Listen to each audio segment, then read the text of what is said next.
লাল শাক আনবে আর এই বেবি এই শাক। পরিস্থিতির চাপে পড়ে অনেক সময় কিন্তু আমরা বাধ্য হই চুরি করতে। তো আজকে কিন্তু আমরা এই চুরি করার জন্য রেডি হচ্ছি, জানো তো। আর এই চুরির কাজে সামিল হচ্ছে আমার ভাই, পাড়ার এক ভাই স্বপন। তোমরা চেনো, আমার ব্লগে দেখেছো। ও আমার ভাইয়ের মতো, ভাইয়ের থেকেও বেশি। তো রেডি হয়ে রয়েছে কিভাবে কারেন্টটা চুরি করা যায়। একজন মিস্ত্রিকে দেখে একটু লাইন করে নিয়ে একটু জলটা ভরার ব্যবস্থা করেছি। তবে সত্যি তোমরা কিন্তু মনে করো না যে সত্যিই আমরা চুরি করেছি। এটা আমরা কিন্তু কারেন্টের যারা ওখানে কাজ করতে এসেছিলো তাদের আমরা জানিয়েই নিয়েছি। হ্যালো বন্ধুরা, তো এখন বাজে দুপুর 1:30। দেখো এখন এসেছি আমি ফুল তুলতে, বুঝতে পারছো। আর দেখো কারেন্ট এখনও ছাড়িয়ে যাচ্ছে, দাঁড়াও তোমাদের দেখাই। আমার হাজব্যান্ডও বাড়ি চলে এসছে, তো দাঁড়িয়ে রয়েছে। যদি না দাঁড়িয়ে থাকে ওরা হয়তো কাজ করবে না। পোলটা বসিয়েছে, মানে কি সমস্যা কি বলবো। 5 জানুয়ারির দিন ওই কালিদির হোটেল থেকে এসে বাড়িতে তখন 7টা-8টা বাজে নেমেছি। নেমেই দেখি এই অবস্থা, পোল ভাঙা রয়েছে। আর যেহেতু এখানে আমাদেরই মানে বাড়িতেই কারেন্টটা নেই, মানে দুটো বাড়ির লাইন রয়েছে। ওই দেখতে পাচ্ছ ওই সমিতি আর আমাদের এই দুটোরই লাইন রয়েছে ওই পোলে। তাই জন্য কারোর অত মাথা ব্যথা নেই, মাথা ব্যথাটা শুধু আমাদেরই। কিছু করার নেই, মোমবাতি জ্বালিয়ে রাতটা কাটালাম। আর ওই তোমার ভিডিও তো আর করাই হলো না, মোবাইলে চার্জ শেষ হয়ে গেছিলো, আর ভিডিও আমি এডিট করতেও পারিনি। তো যাই হোক, গতকাল তো ভিডিও ছাড়তে পারলাম না। তো আজকে এই ভিডিওটা, আজকে কালিদির ভিডিওটা ছাড়ছি। আর তোমাদের কালকে এই আজকের ব্লগটা যাবে। তো যাই হোক, এখনও লাইনটা আসেনি। আমরা একটা মানে কোনো রকমে একটু জল ভরার ব্যবস্থা করেছি, যে কোনোভাবেই একজন কারেন্টের লোককে ডেকে কিছু টাকা দিয়ে একটু জল ভরার ব্যবস্থা করেছি। কারণ জলের যা সমস্যা উপরে, তো জানোই, জল না থাকলে আমি কাজকর্ম তো কিছুই করা হবে না, বাসন কোসন সবই মানে এঁঠো থাকবে। তো ওইটুকু করার জন্যই লোক ডেকে 150 টাকা দিয়ে তো ওই কাজটা করা হয়েছে। তো যাই হোক, তোমরা সঙ্গে থাকো, পুরো ব্লগটা দেখতে থাকো। আর কখন লাইন আসে সেটাও ভাবার বিষয়। তো আমি এখন ফুলটা তুলে দিয়ে গিয়ে আমি ঠাকুর পুজোটা দিয়ে নিই, তারপরে তোমাদের সাথে আবার দেখা হচ্ছে। আর সকালবেলা আজকে পরোটা করেছিলাম, আলু ভাজা আর পরোটা দিয়ে। আমি আমাদের কাজের বৌদি, যে বৌদি কাজ করতে আসে ওই বৌদি আর আমার ছেলে, 3জন মিলে পরোটা আর আলু ভাজা দিয়ে খেয়েছি। তারপরে চা খেয়েছি। তারপরে বাকি কাজকর্ম সেরে, কিছু জুয়েলারির কাজ ছিল সেটা কমপ্লিট করে, টুকটাক ঘরের বিছানা তুলে সব কাজকর্ম সেরে এই এখন পুজো দিতে যাচ্ছে। আর ভিডিওটাও এডিট করেছি আজকে এই মোবাইলে চার্জ দিয়ে। তো সঙ্গে থাকো। এত ঝামেলায় পড়েছি, মানে 1 জানুয়ারির দিনই পুরো বাড়ি অন্ধকার। মানে এত খারাপ লাগছে কি বলবো, 2024-এর প্রথম দিনটাই অন্ধকার বাড়ি। তো মানে প্রথম বছর পুরো বাড়ি অন্ধকার, কীরকম একটা লাগছে না ভাবতে। আমার তো ভীষণ খারাপ লাগছে, তোমরাও ভাববে যে সত্যি তো এটা কি একটা জানো। যাই হোক, তোমরা সঙ্গে থাকো, পুরো ব্লগটা দেখতে থাকো। আর আমার হাজব্যান্ড তো বাড়ি চলে এসছে, ওদের সাথে কাজ করছে। আমি ফুলটা তুলে নিয়ে গিয়ে তাড়াতাড়ি পুজোটা দিয়ে নিই, তারপরে আবার তোমাদের সাথে জয়েন হচ্ছি।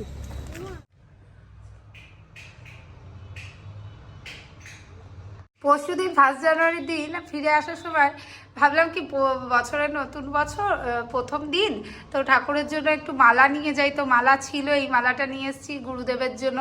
আর এই একটা পাতলা রজনীগন্ধার মালা নিয়ে এসেছি, কী করবো। যাই হোক, আর কিছু ফুল নিয়ে এসেছিলাম, তো কালকেই পুজো দিয়েছিলাম। তো 1 জানুয়ারির দিন তো দেওয়া হলো না, 2 জানুয়ারিতে পড়িয়েছিলাম। তো তোমরা সঙ্গে থাকো আর পুরো ব্লগটা দেখতে থাকো। পুজোটা দিয়ে আমি আবার তোমাদের সাথে জয়েন করছি।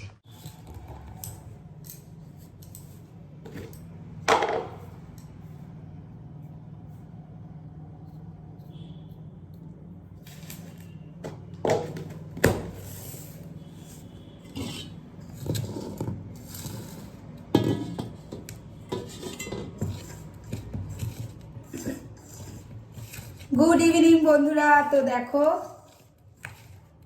তোমাদের সাথে বললাম যে পুজো করার পরে আমি আবার তোমাদের সাথে দেখা করছি বা কথা বলছি, কিন্তু বিশ্বাস করো ওই 4:30 বাজে তখন কারেন্টের সব কিছু কাজ কমপ্লিট হয়েছে।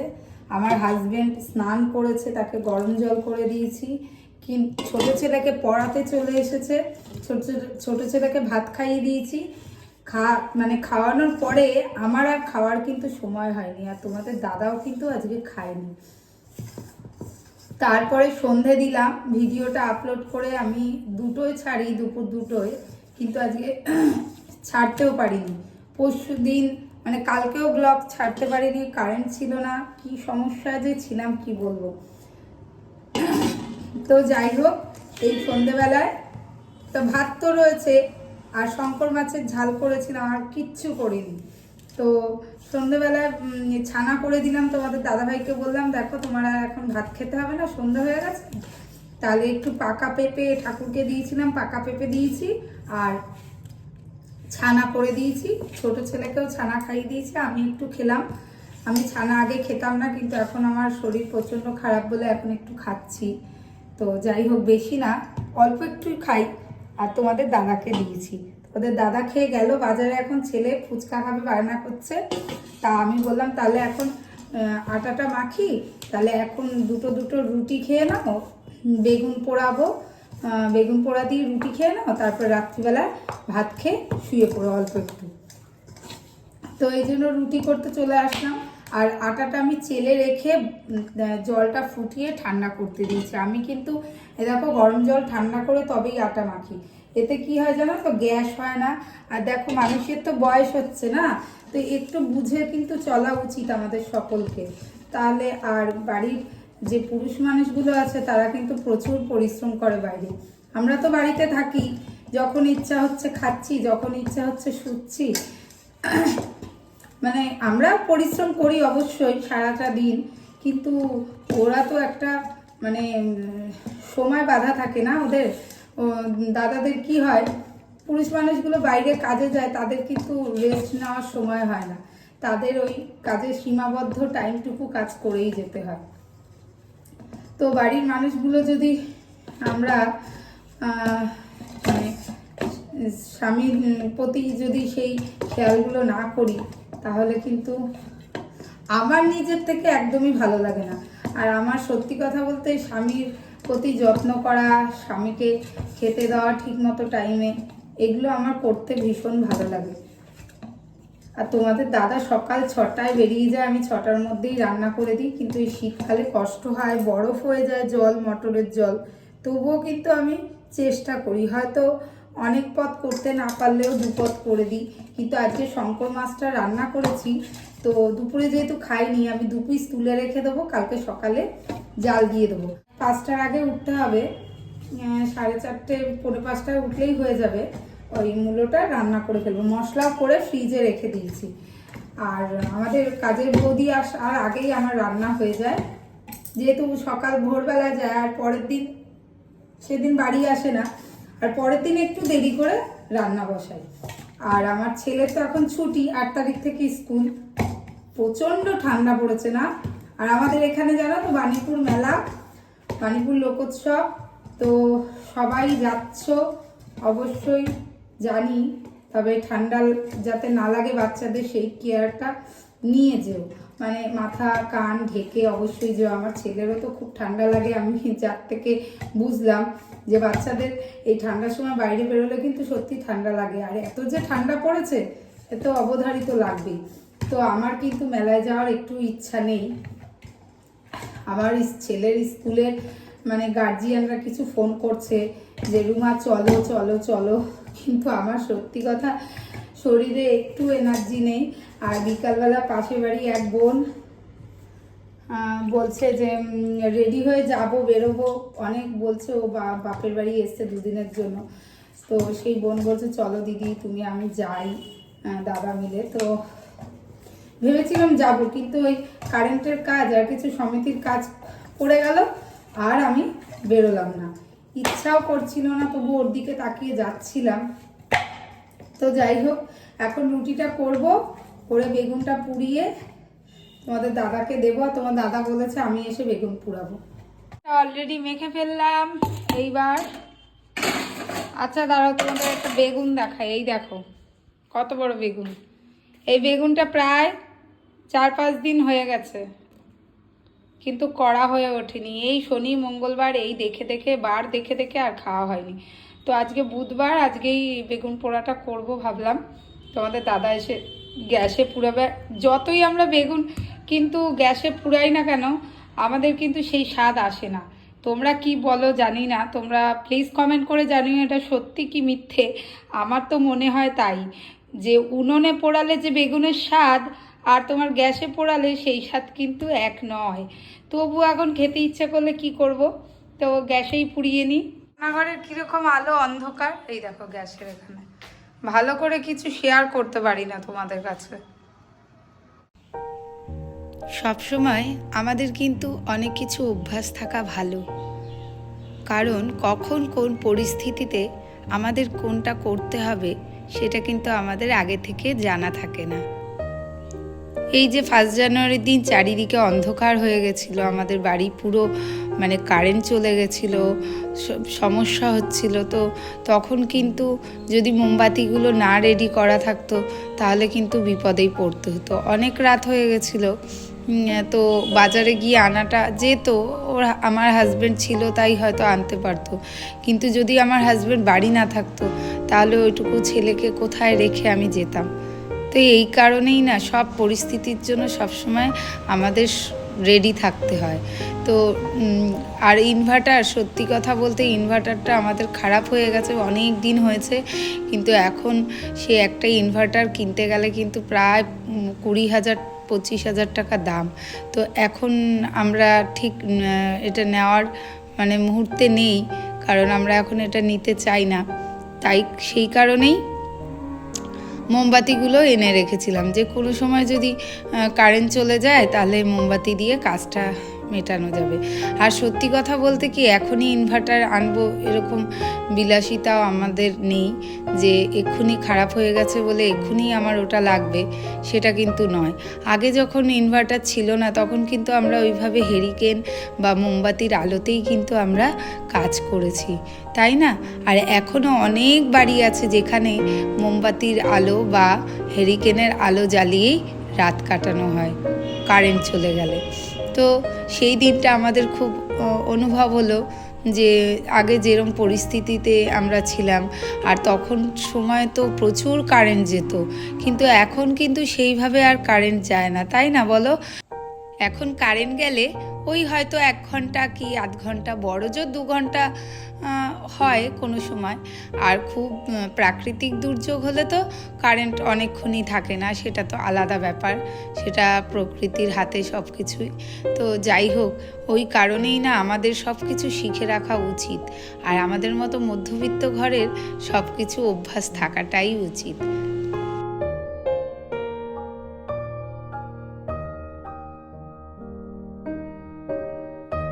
দেখো মিল্টনের এটা কিনেছিলাম স্টিলের, অনেক দিন আগে 2টো কিনেছিলাম, একটা শীতকালে ভাত রাখার জন্য আর একটা রুটি।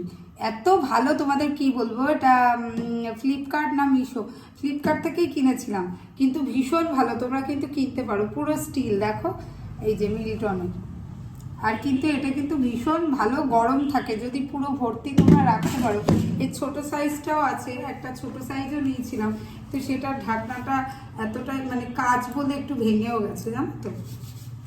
তোমরা নিতে পারো, শীতকালে কিন্তু খুব উপকারী, মানে ওটার মধ্যে রুটি রেখে তুমি গরম গরম কিন্তু খেতেও পারবে, 2 ঘন্টা পরেও কিন্তু গরম থাকবে যদি পরিপূর্ণ করে রাখো তবে।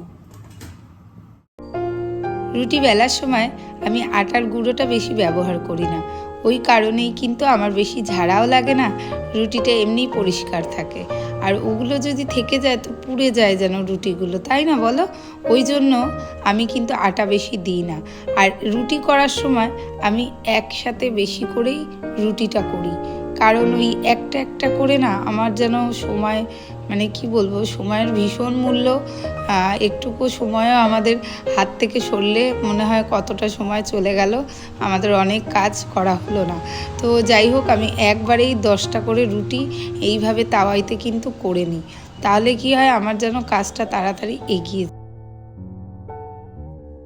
আমাদের সময় সরস্বতী পুজোয় মনে আছে, স্কুলে লুচি করতে করতেই কিন্তু আমরা রুটি বেলা শিখে গেছি। তা রুটি বেলা নিয়ে ছোটোবেলায় অনেক মানে মজা হতো। মারা যখনই আটা মাখতো আর বলতাম কি আমি কিন্তু রুটি বেলবো, আর একটু দেরি হতো বলে মারা হয়তো অধৈর্য হয়ে বলতো কি না না থাক, বেলতে হবে না, আমরা বেলে নিচ্ছি। তো এখন তো আর দেরি হয় না, এখন তো ঝটপট আমরা আটাটাও বেলতে পারি আর তাড়াতাড়ি করে রুটিটাও করে নিতে পারি। তো তোমাদের দাদা তো এখনও আসছে না, আমার আটা মেখে রুটি করাও হয়ে যাচ্ছে, কিন্তু তোমাদের দাদা ভাইয়ের দেখা নেই। তো যাই হোক, কী করছে বাজারে, হয়তো আজকে বুধবার আমাদের বদর বাজারে কিন্তু হাট আজকে, তা হয়তো কোনো সবজি আনছে। তো অপেক্ষা করি, ততক্ষণ রুটিটা করে আমি ওই মিল্টনের হটপটের মধ্যে আমি ঢেকে রেখে দেবো।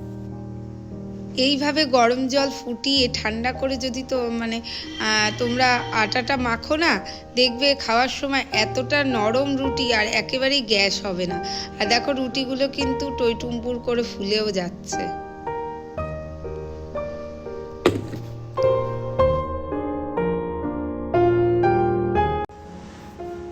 আগামীকাল ভোরবেলায় যেহেতু আমার উঠে মূলোটা রান্না করতে হবে, তো ভাবলাম না আগের দিন মূলোটা কেটে আমি ভেজেই রেখে দিই, তাহলে কি হবে, খুব সুবিধা হবে, আমার কাজটা তাড়াতাড়ি কমপ্লিট হবে। আর ওই ভোরবেলায় উঠে কেটে তারপরে ভাজা অনেক দেরি হয়ে যাবে, তাহলে তো আমার আরও ভোরে উঠতে হবে। ওই কারণে আমি মূলোটাকে টুকরো টুকরো করে কেটে নিলাম। আর দেখো মূলো যে বড়ি মূলোটা করে, ওটার মধ্যে তুমি মটর ডাল বড়া করেও কিন্তু মূলের মধ্যে দিয়ে রান্না করলে অসাধারণ খেতে হয়, জানো তো। কিন্তু ঘরে বড়ি রয়েছে, সেই বড়ি দিয়েই আমি বড়ি মূলোটা করব।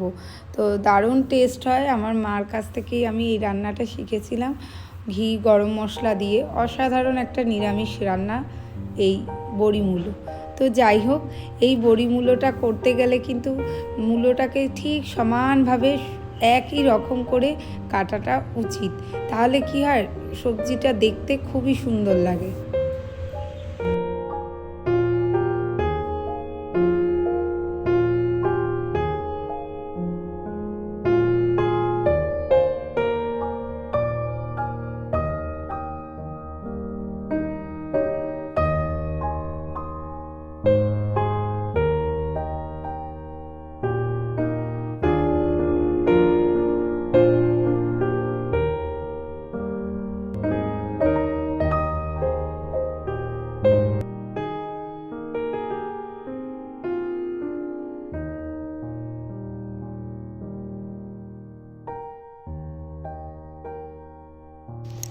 তো তোমাদের দাদা আমি বললাম না সবজি নিয়েই আসবে, তো কিছু সবজি নিয়ে এসছে। আর এই দেখো ফুচকা, জল টক আর এই আলু মাখাটা ছেলেকে দিয়ে দিলাম। আমি না ফুচকা ঠিক ভালো খাই না, তো যাই হোক আমি খাইনি।